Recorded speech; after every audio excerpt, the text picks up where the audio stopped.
Somewhere in America right now, there is a family with an urn on their mantelpiece. They visit it, they talk to it, they've built a grief around it, and there is a real possibility, not a small one, that the ashes inside that urn are not who they think they are. Now, I want you to sit with that for a second, because cremation is now the most common form of body disposition in the United States. Over 57% of Americans who die are cremated. That's roughly 1.6 million cremations every single year. And the process of tracking whose remains are whose, from the moment a body arrives at a funeral home to the moment an urn is handed to a family, is governed by standards so loose, so inconsistently enforced, and so easy to violate that mistakes are not just possible.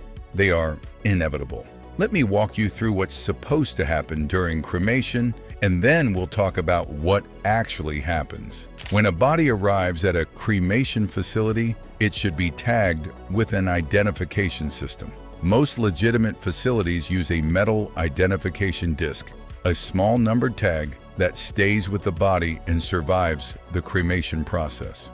That disc goes into the urn with the remains, providing a chain of custody from body to ashes. The body goes into a cremation chamber called a retort. Temperatures reach between 1,400 and 1,800 degrees Fahrenheit. The process takes 2 to 3 hours. What remains are bone fragments, which are then processed into the fine gray powder we recognize as ashes. Here's the thing. A retort is not self-cleaning. Residue from one cremation remains in the chamber before the next one begins. This means that in any given cremation, a small percentage of the remains may include material from a previous cremation. The industry knows this. It is considered acceptable practice. Most families don't know this, but residual contamination is the least of the problems. The real issues come from what happens before and after the retort, in the handling, the tracking, and the identification of remains. In 2002, a scandal emerged at the Tri-State Crematory in Noble, Georgia, one of the most disturbing cases in the history of the American funeral industry. Investigators discovered over 300 bodies that had never been cremated. They were found decomposing on the property, in the woods, in vaults, in outbuildings. Families had been given urns filled with concrete powder, wood ash, and dirt. For years, families had believed they were visiting the remains of their loved ones. They were not. The operator, Ray Brent Marsh, was convicted on hundreds of counts. He received 12 years in prison. 300 families, urns full of dirt. In 2010, a crematory operator in Colorado was found to have been storing bodies without cremating them while collecting fees from families. In 2014, a funeral home in North Carolina returned the wrong ashes to a family. The error was discovered when the family noticed the weight was wrong. Human cremated remains typically weigh between 3 and 9 pounds, depending on body size. In 2019, a Florida crematory was found to have mixed remains from multiple bodies together before returning them to families. In each case, the discovery was accidental. A suspicious family, a tipped-off employee, a smell, not a regulatory inspection, not a government audit, not an industry self-check. Because those things, for the most part, don't exist. Here is the regulatory reality of the cremation industry in America. There is no federal oversight of cremation facilities. None. At the state level, cremation is regulated by funeral boards that are typically underfunded, understaffed, and in many states dominated by industry insiders. The average state funeral board conducts inspections of cremation facilities once every 2 to 4 years. Some states inspect less frequently than that. Some states have no mandatory inspection schedule at all. Think about that. A facility that handles 500 cremations a year might be physically inspected once every 3 years. That's 1,500 cremations between inspections. The identification standards vary wildly by state. Some states require the metal identification disc system.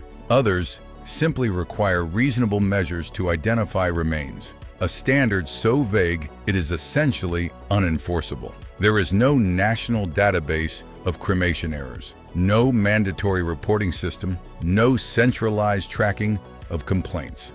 When something goes wrong, families find out by accident. And when they do find out, proving it and holding anyone accountable is extraordinarily difficult, because once a body is cremated, the evidence is gone. I want to give you something useful here, because this is one of those cases where knowledge genuinely protects you.